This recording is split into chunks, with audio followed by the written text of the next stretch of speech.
So welcome to this third event in our Autism Journal Club. To begin with, I'm just going to go through some housekeeping rules. We will not monitor the chat.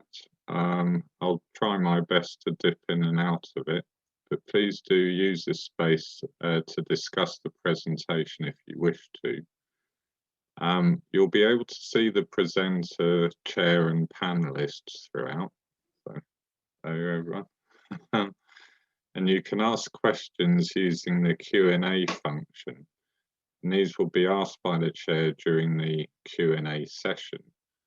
So if you do have any comments, ideas, questions that spring to mind as things are progressing, do make a note of them, because we can then have some discussion time at the end.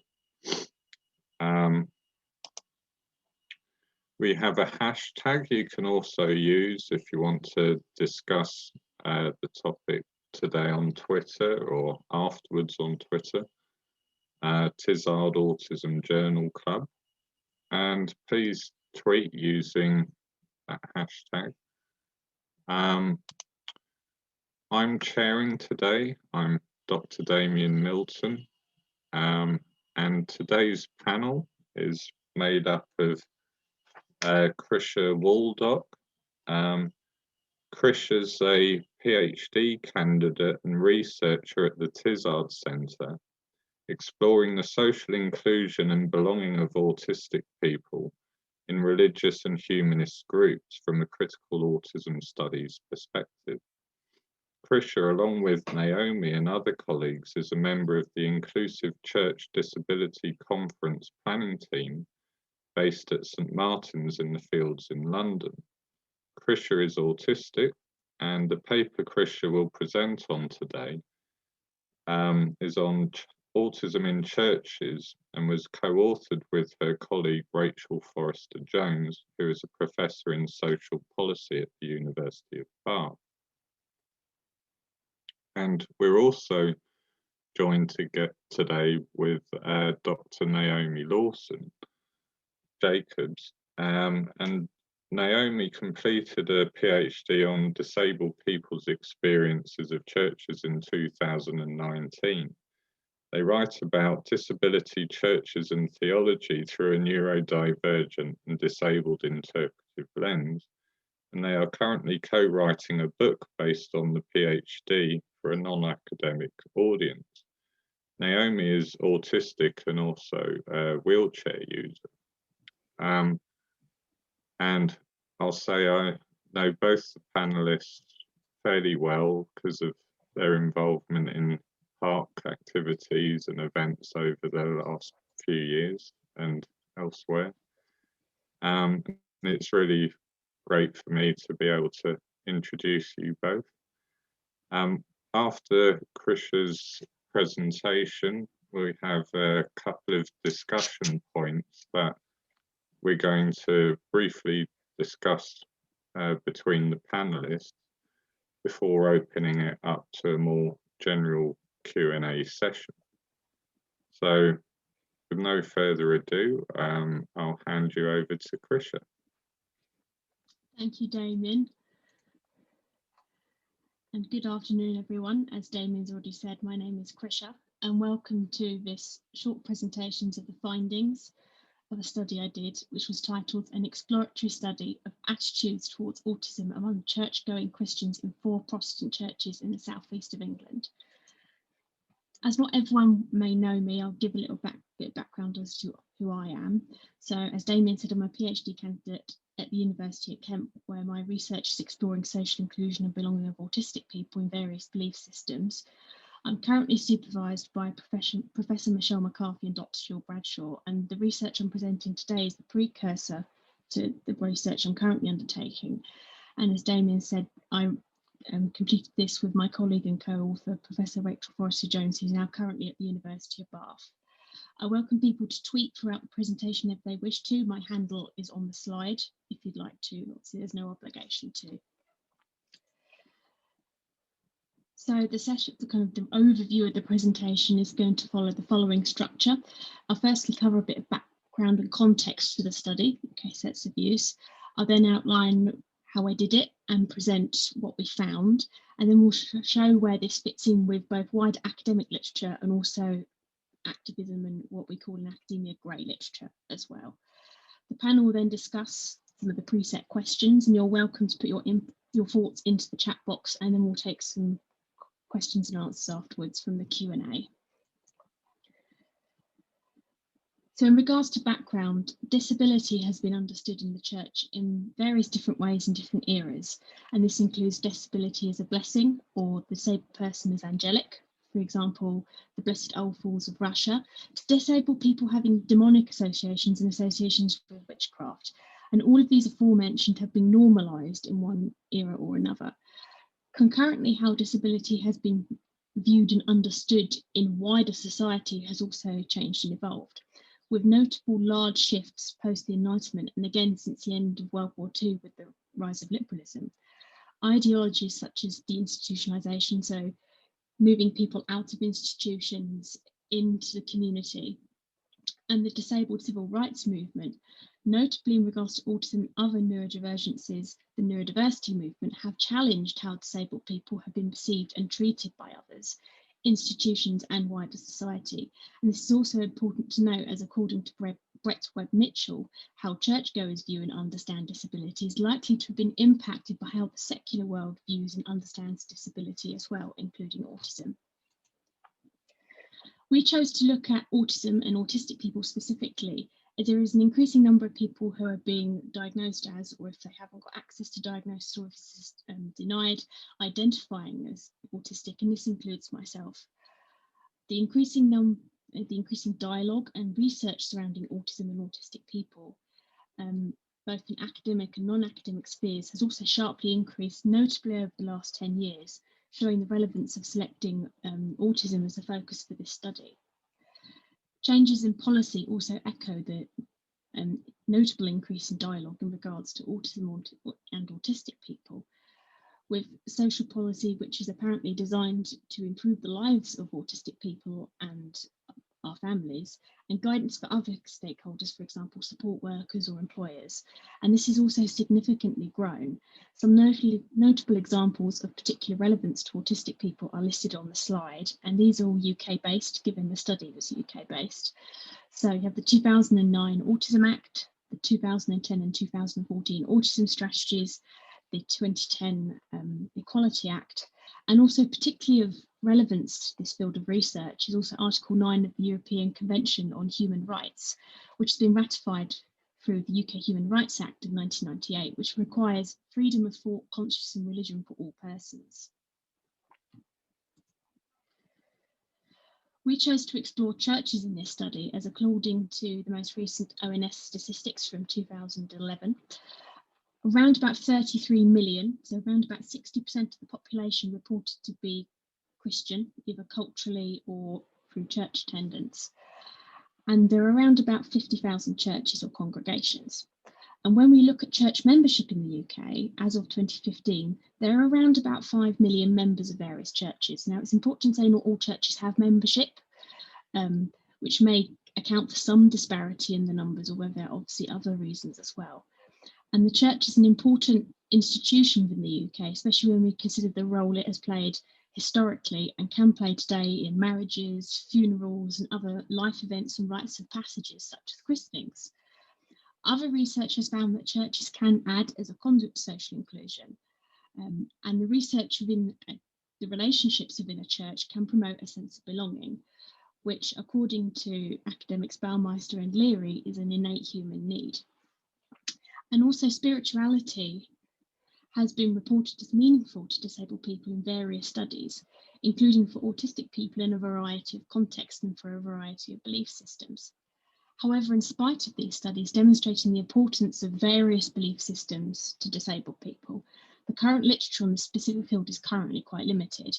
And although studies do look at different people's perceptions, for example, Sunday school teachers, parents, clergy, and these will demonstrate mixed attitudes, when I completed the scoping review for this study, we're actually unable to find reports or studies of congregations specifically. And furthermore, from an academic lens, a lot of these studies were quite methodologically weak, so they didn't necessarily say what they were doing particularly clearly, or they lacked rigour in certain aspects. And many weren't actually autism specific.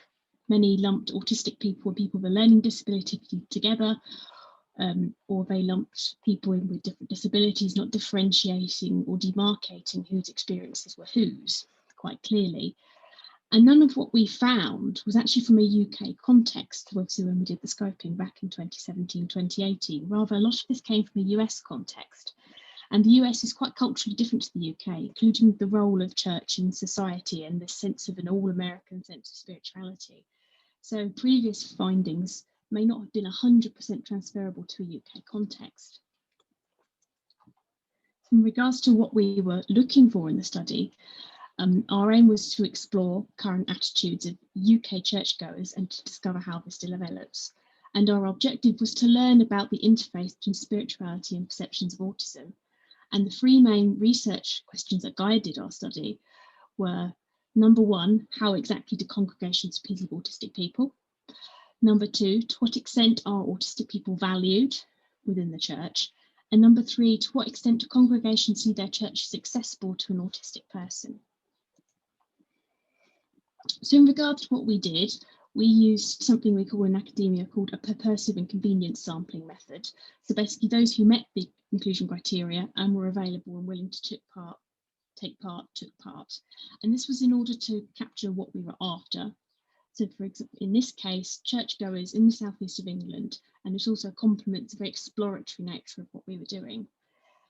So 4 churches were approached and agreed to participate, and all were in a 5-mile radius of each other. And denominations of the churches can be seen in the table. 18 of the participants reported knowing an autistic person, broken down to 7 through family or friends, 4 through their jobs or other sources of employment, and 7 through church. 13 of the participants were women, and over half of them were over the age of 45. And this reflects the national trend for UK churchgoers, which is female and over 55. All of the participants identified as being white, and this is despite our efforts to recruit a more diverse sample. And 21 interviews in total were carried out, including 1 minister for each church. So our participants didn't need to have any prior knowledge of autism to take part, but they did need to be aged over 18 and have attended their church or church group for at least 12 months. A favourable ethical opinion was granted in January 2017 by the Tizard Centre Ethics Committee, and all the interviews lasted between 25 and 55 minutes and was transcribed by myself after each interview. After I collected all the data, I gave each participant a pseudonym, which are the names I use in the paper and also in the presentation I use today. I analysed the data using grounded theory, as we were looking for a process or theoretical framework underpinning the formation and impact of attitudes. So grounded theory is a type of qualitative analysis which looks for patterns in data and how bits in data interact. And this is a very new area of research, further highlighting the suitability of this analytic approach. So after analysis, 3 themes emerged from the data, as can be seen on the slide. And these were different understandings of autism, degrees of ableism, and idiosyncratic practice. And one key thing to note with the findings is the lack of consensus across the sample. And these can be seen in the mix of sub-themes, which I'll show on the next slide. And these are crucial in terms of how autistic people come to be regarded in the context of churches.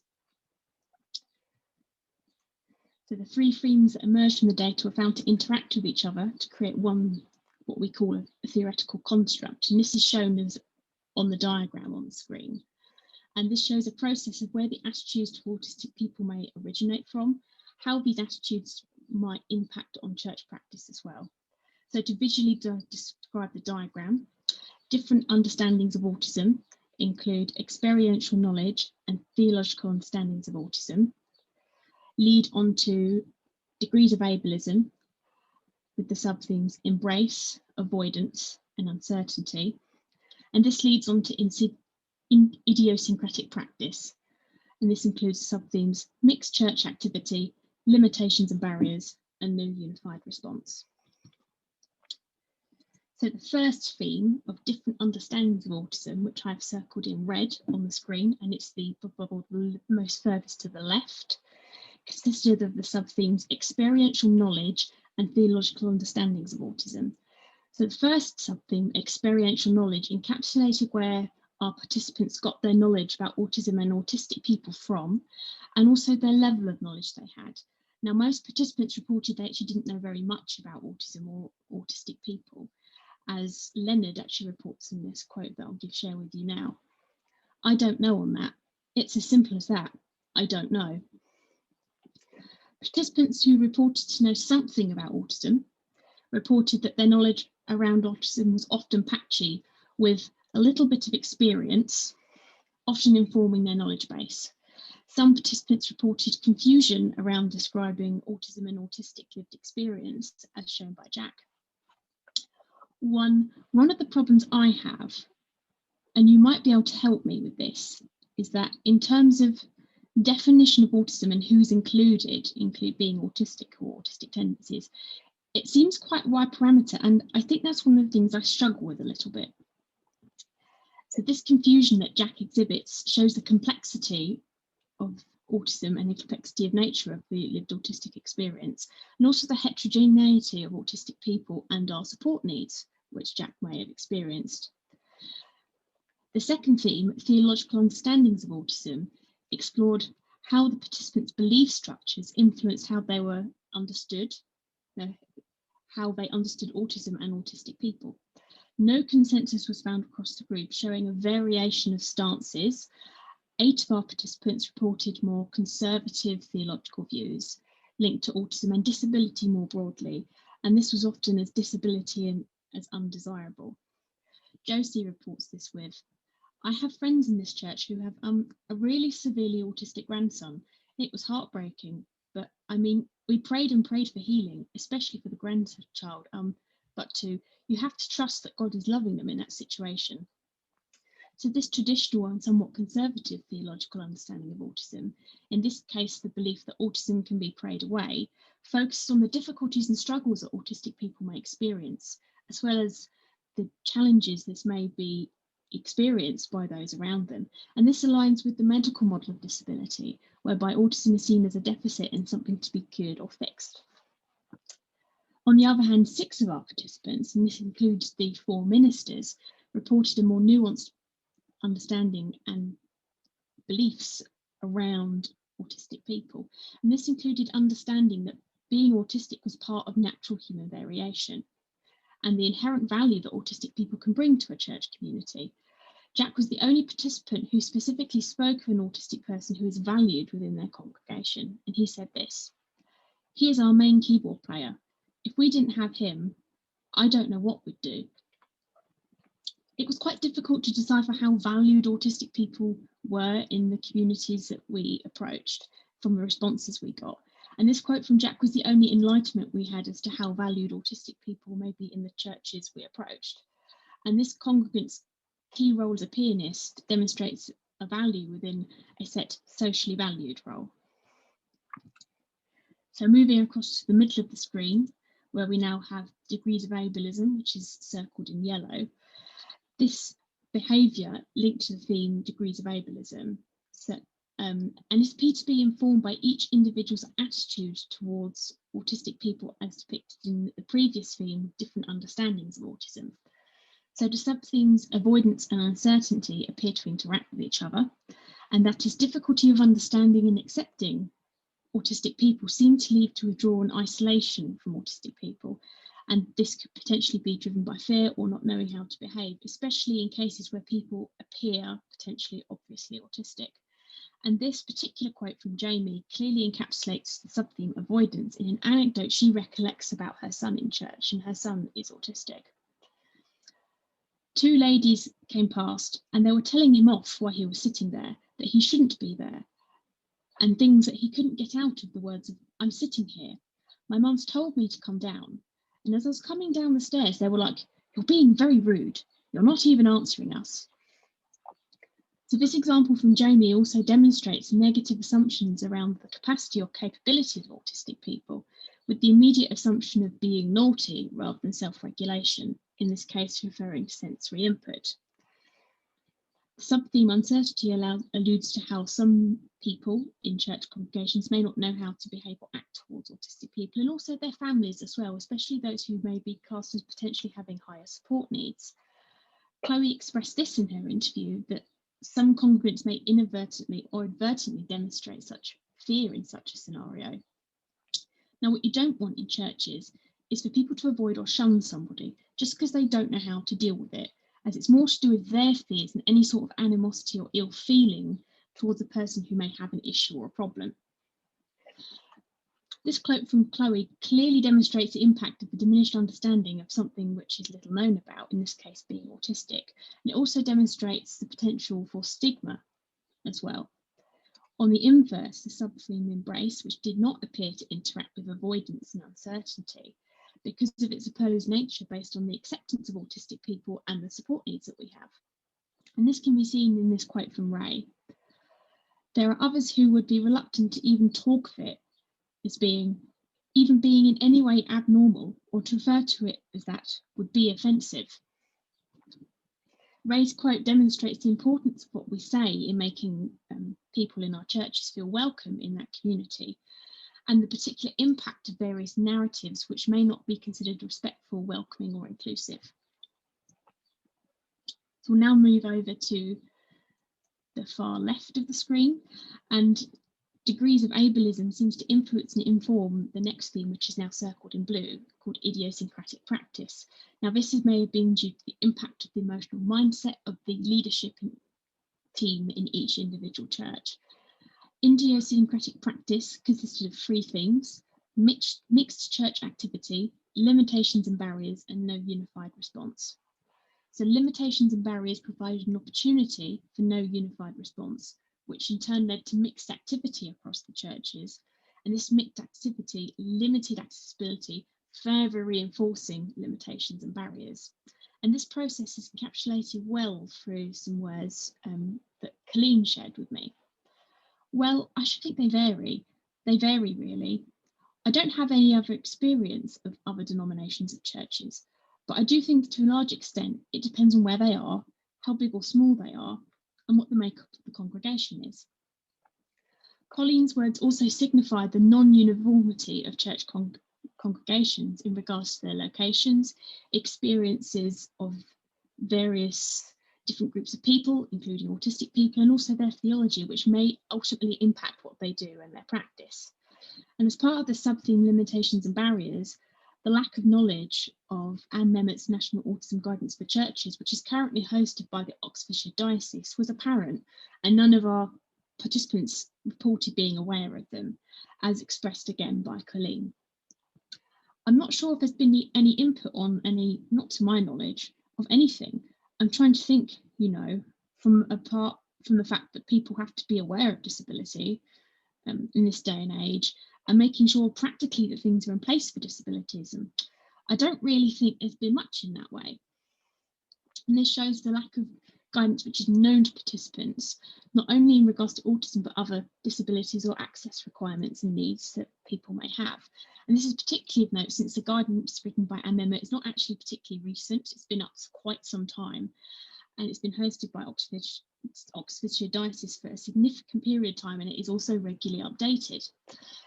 And finally, the interview was for her first time for some of the people I interviewed, that these questions regarding autism and accessibility, more broadly regarding invisible disabilities, had actually been raised or prompted them to consider how they do church.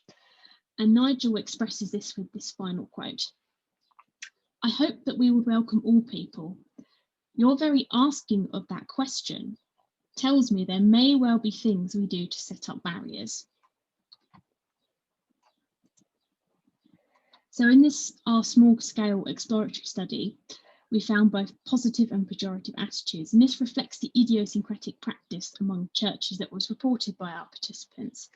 And this mixture of experiences and perceptions of autistic people illuminated a mixture of attitudes in regards to how accessible the congregants we interviewed perceived their churches to be. And mixed attitudes were also found in other previous studies that we examined as part of the literature review for the study.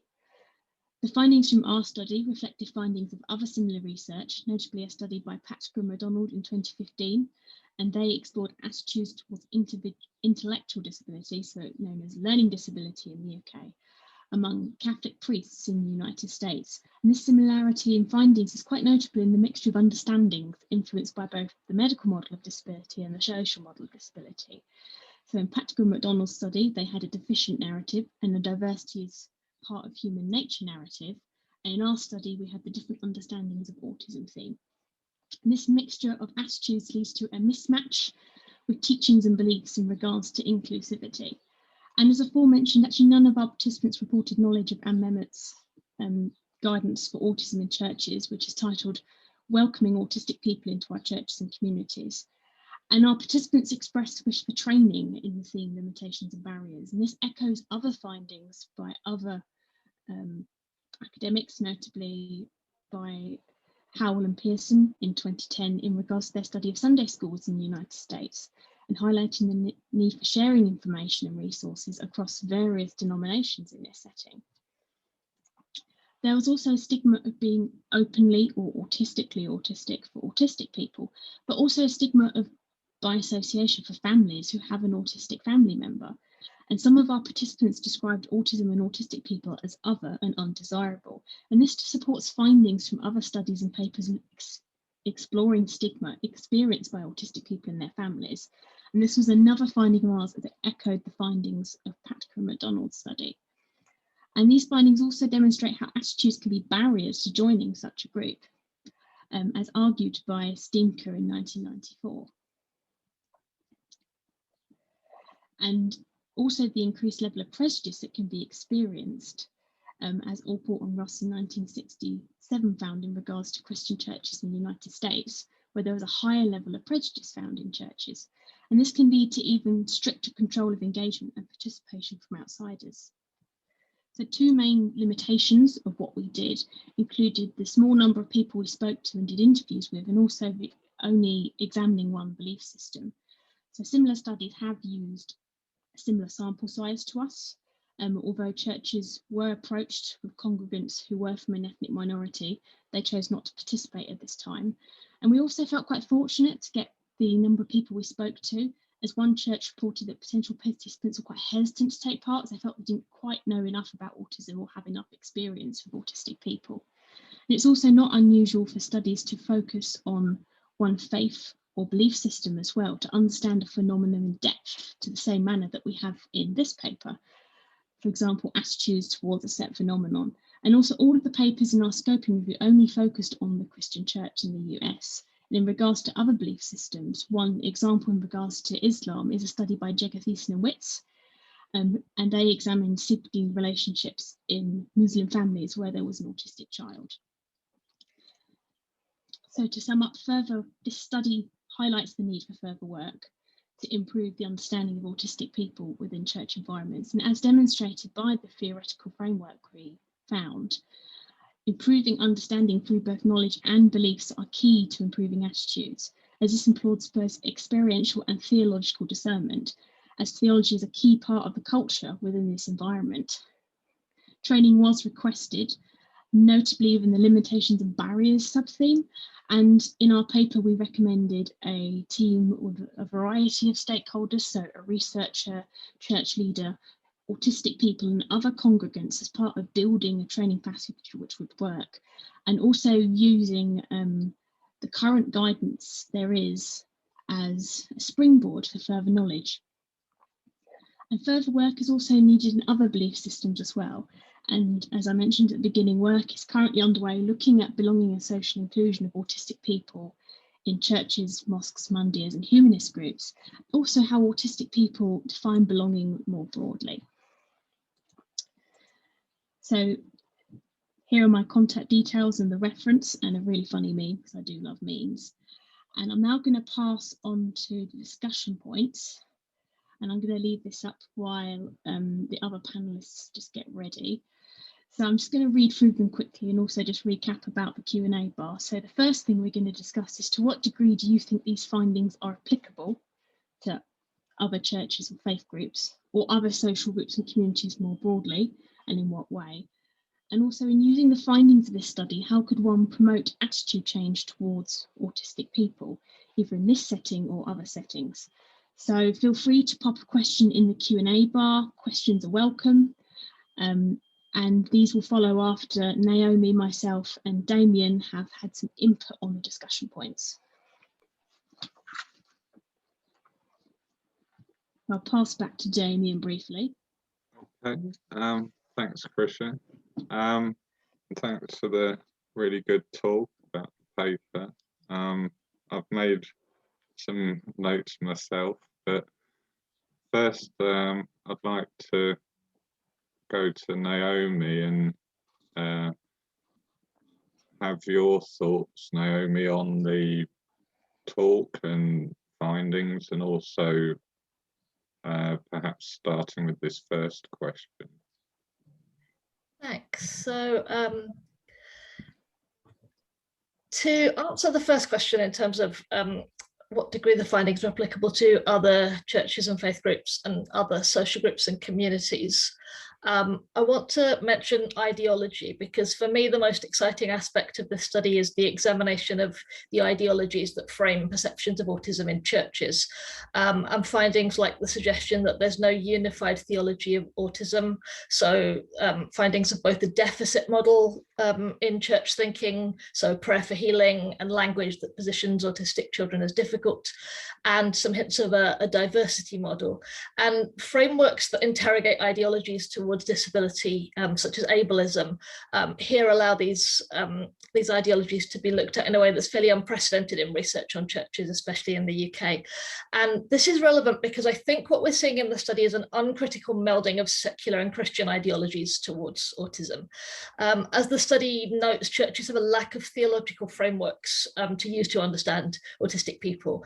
And in my thesis, I found that they have more frameworks to understand disability more generally. So it's really interesting to me to see that there's such a limited range to draw on when it comes to autism specifically.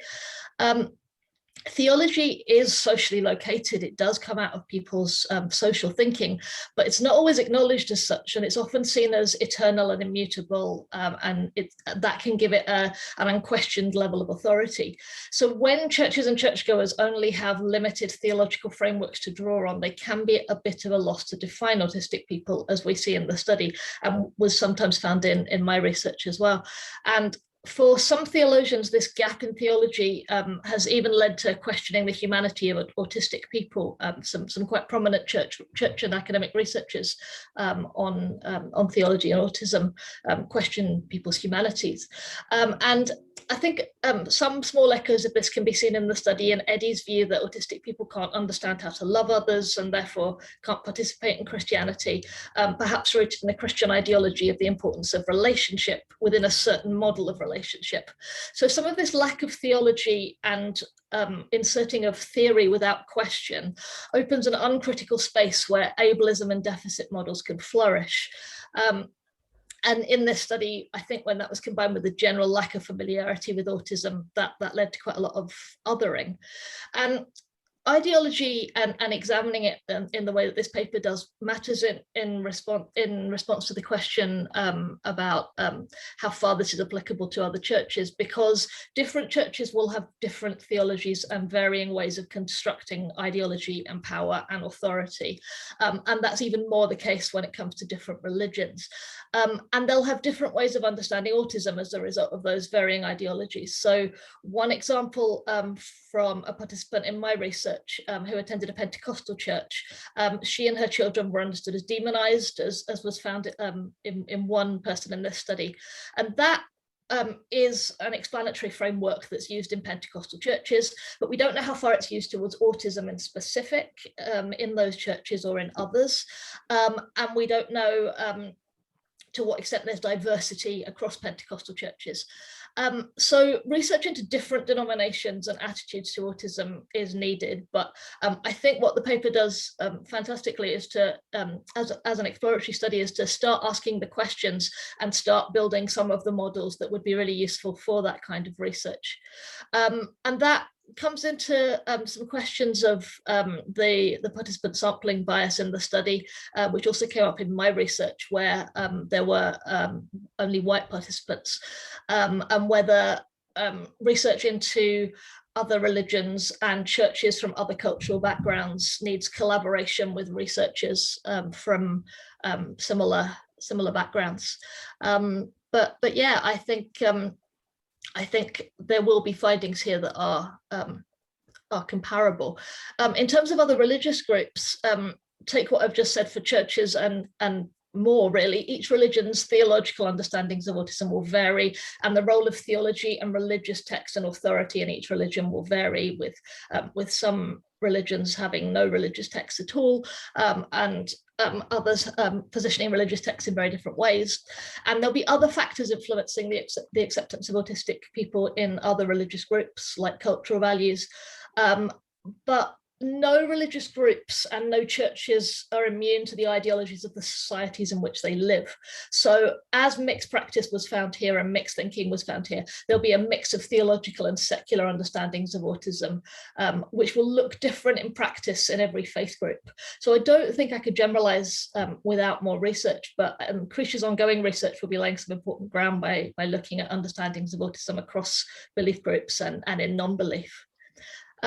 In terms of other kinds of groups, any answer I could give to this question goes very much outside my area of expertise and would be speculation.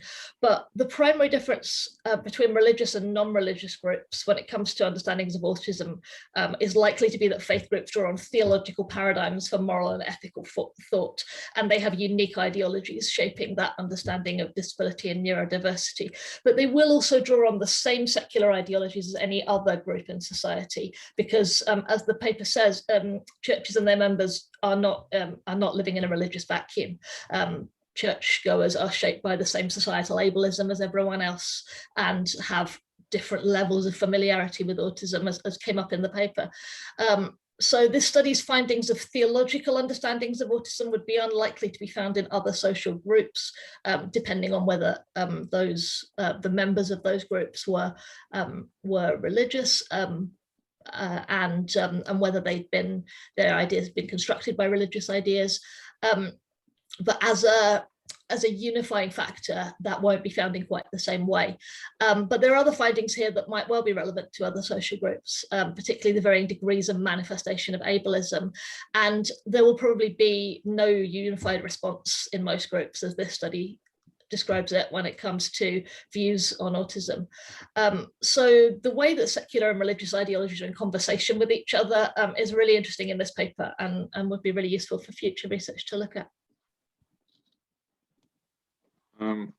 Just would like to jump back in myself there, because I'd agree strongly with what Naomi was saying, and I don't have much of a religious background myself, but I've done some work with Verity Link at London South Bank University, and their work's very much about these theological underpinnings and matching kind of disability and neurodiversity ideas with theological ones, where the differences or where they can combine and so on. And it's to me, from the presentation, where there was a clear difference to other kinds of social groups, because I was thinking myself about social groups beforehand, and my interest with table tennis and table tennis clubs, and quite a different thing with no belief systems, as it were, or handle to go on. And I used to take my son with severe learning disabilities to these clubs, and how we were treated in these spaces. Often after a while, I was treated as the font of all knowledge. So other people in the club who had a relative, they would come to me. So the automatic go-to person's kind of experiential. Often how we were treated depends on different issues, but many of the similar things about ableism, differences in practice come up. But one similarity which I thought of was leadership of social groups. So often in communities of practice, the ones setting the tone, the culture, there's a kind of clique at the centre of many of these things. And if you can get the training to the leadership, as it were, then this can set a tone and filter into the culture somewhat. And it made me think of what kind of training to church leaders, perhaps around neurodiversity, valuing diversity, and perhaps that though brings in other issues. I was thinking of the crossovers with gender and sexuality, and acceptance on one level may not come with acceptance on another level. So there's all kinds of issues, but there's the specific things to these, what came through as these theological underpinnings seem to be this is what makes this space somewhat different and unique in a sense. I agree with that as well. It almost feels like the theology of groups is almost the glue which sticks them together. You need to work with that. It's the sticking point in terms of any kind of change, is that. And to understand that and work with it rather than rubbing up against it, because then you could have some tensions, as it were, and how to mold those things together somehow.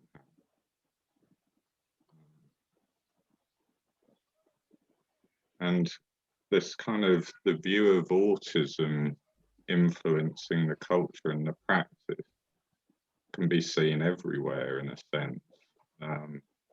But getting those kind of valuing messages, how do you work that in any social group? For me, it seems those kind of core group to a community of practice to aim for, perhaps, would be a starting point. And it was a bit disturbing to see Anne Mehmet's work had 0 register with anyone in the sample. I was shocked as well. How do you match these things up if people don't know it exists, this narrative at all? That's a major kind of worry, is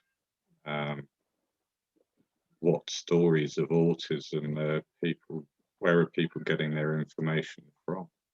I think that comes back to theological ideologies, and also in terms of leadership, who has the power to define is more not more segregated than in all institutions, but the priest having the power to define and the biblical scholar or the theologian having the power to define does take away from some of the expert by experience framework that is at least spoken about in society. Whether there's actually the kind of consultation that we'd like to see is another question. But there's the issue of theology being very hard to question because it's located in the Bible and in a long history of church tradition, and that only certain people have the right to speak. And even though there are liberationist theologies that come from the grassroots in many cases, those tend to take a long time to bubble up and to be noticed by the people who are setting the agenda. So I'm not massively surprised that Anne Mehmet's work hasn't been noticed by the leadership, because until there's some kind of crisis like there is at the moment in the Church of England regarding racism, until the crisis becomes apparent, then I don't think that many of these frameworks get talked about, and I'm encouraged that racism is being more talked about, but I don't think neurodiversity is very much. This kind of brings us to the second discussion point somewhat of how does one promote attitudinal change? Any ideas there? So for me, I found that the setting of this question interesting because for me, attitudes are systemic. And in disability studies, attitudes are systemic. They can't be changed in isolation from an examination of ideologies, which we've talked a bit about, but also power structures. And I think in this study, we saw ideologies mattering, for example, where the extent of experiential knowledge didn't appear to impact individuals' belief structures. So they could have familiarity with autism, but their beliefs might well come first, their pre-existing beliefs. And there was evidence that participants were drawing on wider Christian ideologies of disability, even though there was no theological consensus towards autism. And my research, for example, found that disabled people are often viewed as evidence of the fall or of a flawed, broken world, which may have some relationship to the study's finding of a deficit model approach to autism, that disability is undesirable finding with Josie praying for her grandson's healing. But there's also the question of power structures and who gets to define notions of God and practice and humanity, and who has that religious or spiritual capital. And quite often in theology, sort of quite well-meaning theology of autism that's not generally written by autistic people, we see a rhetorical impulse to welcome disabled and neurodivergent people in, or to open the doors to people, but with very little examination of who has the power to open the doors and how churches kind of maintain who has the power to open the doors. And we saw that here with Shelby demonstrating how we, the church, should still be open to autistic people, as though autistic people were outsiders of the congregation rather than already part of it, and part of the we. And in relation to the ignorance of Anne Mehmet's work and some of the other interesting work that's out there on neurodivergence, the study seems to highlight a reluctance or maybe just an ignorance around how to transform churches so that neurodivergent people can access them effectively. So churches might well have good intentions about opening doors to autistic people, but if the door opens and you're in a church sensory environment that's distressing for you as an autistic person, then that's not real welcome and that's not real access. But theological diversity models do exist. Jump there in are other voices. quickly, because that relates to the first question we've got a few questions coming through. And the first question was, one of my participants in my research is trying to establish an autism-friendly church in Scotland. We discussed the major problem of auditory sensitivity. And in particular, the loud church organs that seem to play at full blast. Did you have any feedback from participants on similar issues? I did, and I think this also relates to a paper I wrote quite recently for the Canadian Journal of Theology, Mental Health and Disability, where I talked about how we do church. And part of me thinks that in that we're expecting people to go into an environment where we do church in a certain way, and it almost needs a radical rethink as to how we do church. And I think certainly from my experience in church as an autistic person who's incredibly hypersensitive auditory wise, and also from the reports of my participants who reported that they're either seeing it or being a family member, actually this does seem to be a very kind of there are various sensory barriers that are in place, or sensory exclusionary aspects. And I'm wondering if changed a bit with the COVID situation, you found anecdotally. I think anecdotally I found it easier. I think certainly from kind of my experience, but also I guess all three of our experiences of autistic people, we know that autistic people generally sometimes gather in metaphysical places as well as kind of physical places. And I think through pushing things into an online dimension, it pushed things into a way that perhaps wasn't imagined before, that has different access requirements. So in terms of sensory sensitivity, you can turn the noise to be whatever you like, but then it's got to have, some people need captions, sometimes some people don't necessarily have access to internet or technology. So there's various things that have been positives, but there are also equally other barriers through it being online. And especially I'm aware with some autistic people that potentially live in supported living settings, potentially there may not, or other settings, there may not be as wider internet access, from what I understand. So I guess it depends where you are and your other access needs. There's a question here which is more methodological about the study. You said that you collected your data via interviews in order to formulate your theoretical framework. I take it that was with neurotypical participants. So I was wondering, why did you choose a qualitative over a quantitative design, e.g. a survey? I presume it's because you wanted to explore narratives and stories. Only asking, as your model reminds me of Corrigan's social cognitive model of stigma, i.e. attitude, emotional response behaviour, which is compatible with quantitative methods. That is a good question. And when I was originally designing the study, it was a toss-up between, or kind of, we were looking at what the question would be and how we would do it. And we in the end decided to go for a qualitative methodology, purely because we wanted to see the depth and the richness in terms of what people said. And I think there is obviously limitations in terms of a survey. People wouldn't have necessarily feel so awkward coming forward, or they could fit in bits of it. But I think certainly we were after the narratives and the stories and that real depth in terms of what was going on. And that was when we built our research questions, they led almost to a more qualitative approach, if that makes sense. And I think with stigma more generally, one can approach that in both ways, or mixed methods, I guess. Be interesting to look at different settings perhaps, and levels of stigma as well.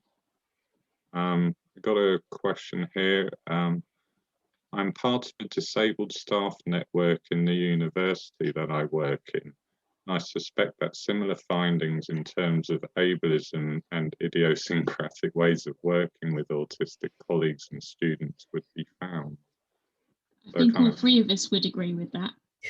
Yeah, I mean, I've had experiences with lots of different universities over time and different eras, and there's certainly very different ways of working in different departments, different disciplines, different universities, different supports available. Very idiosyncratic, I would say. And in terms of ableism in different institutions, in my own experience, the probably worst case example was when I was before diagnosis.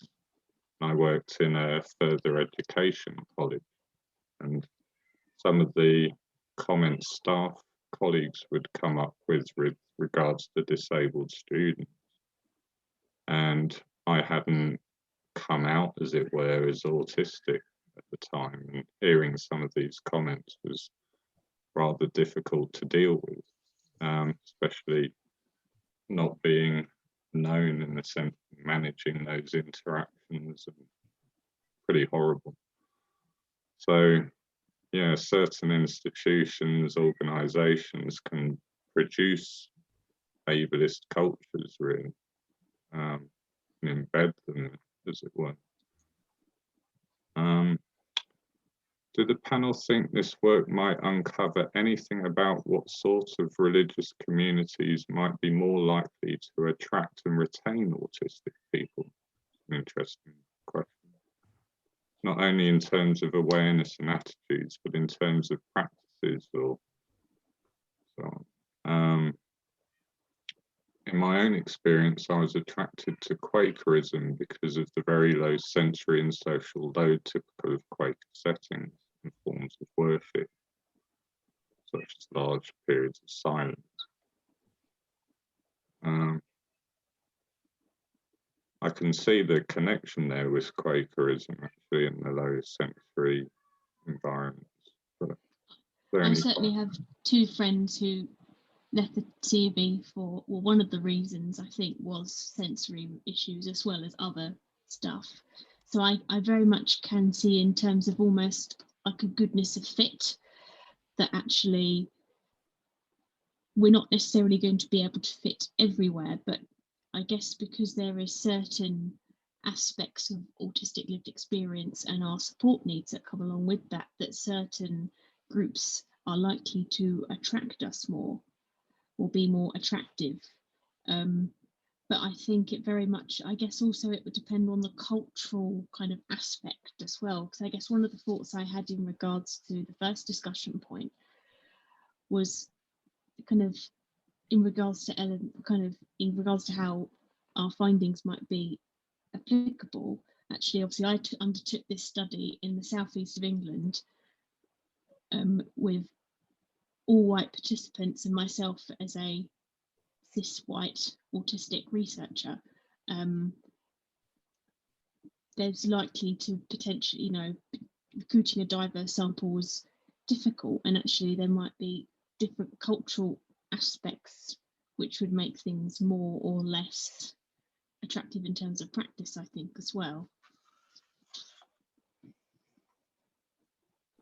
There's been a few Anglican priests who are autistic who've written about what it is about Anglican and Catholic high ritual that works for some autistic people in the kind of orderly and organized ritualistic setting, which I'm sure not every autistic person finds useful, but it does work very well for me. That I know exactly what's going to happen at every point in the service and can relax into that structure. So there will be people whose preferences arise from their autism, but also come out of other aspects of their personality that I think will be really important. Yeah, I agree. I had a question around if there was findings coming through your PhD work, Krisha, that moving on a bit from this paper, is there anything coming out from that work that you wanted to comment on here before we finish? I mean, certainly I've done my first study, which is exploring the social inclusion of autistic people more generally. So whether people, whatever kind of belief system people have.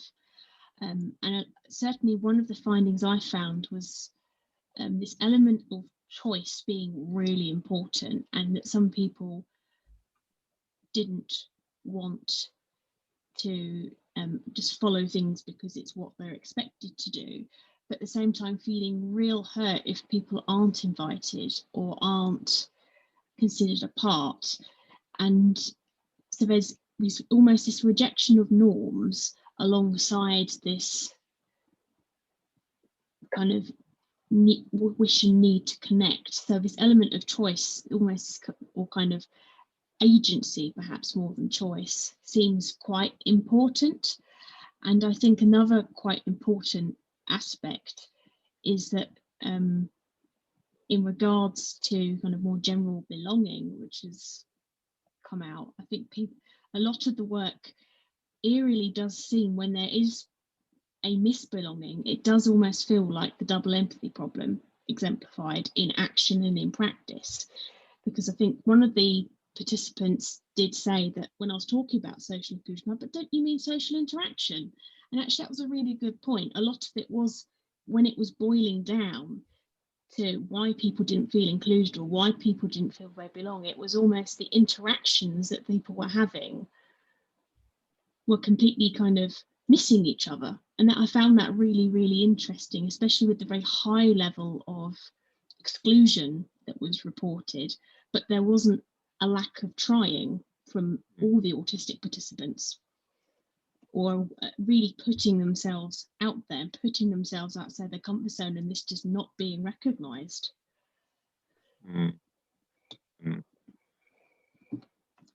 It's a very difficult problem to try and solve because of the power dynamics.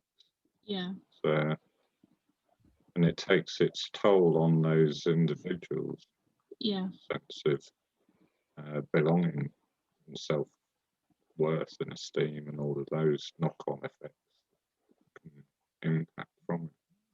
So, but then I can see this tension because of the desire to have a sense of belonging within a community in ostensibly what should be a welcoming, inclusive community. So it's, and the tensions that could arise in these situations. Is there a kind of support network for autistic people within church groups and so on, to share experiences with one another? I think certainly in terms of, I don't think there was one for autistic people specifically, but certainly a lot of people who join it and kind of gather as part of various aspects of the disability conferences and different aspects that Inclusive Church do, a lot of people do seem to be autistic. So I'm thinking, I'm wondering if that is almost, although it's not officially for autistic people, there seems to be an awful lot of autistic people there, and we have a lot of shared lived experiences. Forming a sense of belonging and coming together. And it's the sense of gathering to source each other, which is fundamental to what we do there. And it's not that one person's in charge and everyone else follows, it's very peer led.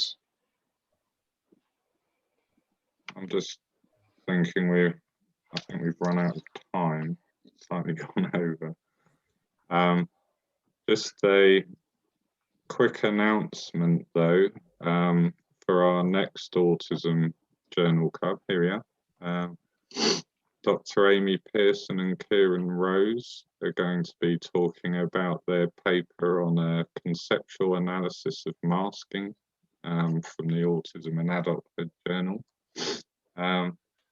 This is, I think, it's a really good, interesting paper, and finally people are referencing Goffman on this issue. All right. And so we have them presenting on this on Monday, 14th of June, so save the date. And we'll be publicising this soon, hopefully. So but you heard it here first. So we'll keep you posted on that and future events. So thanks everyone for coming and your questions. Some really good points there, I think. Good discussion. So yeah, good stuff. And thanks Krisha and Naomi for being the panelists for today.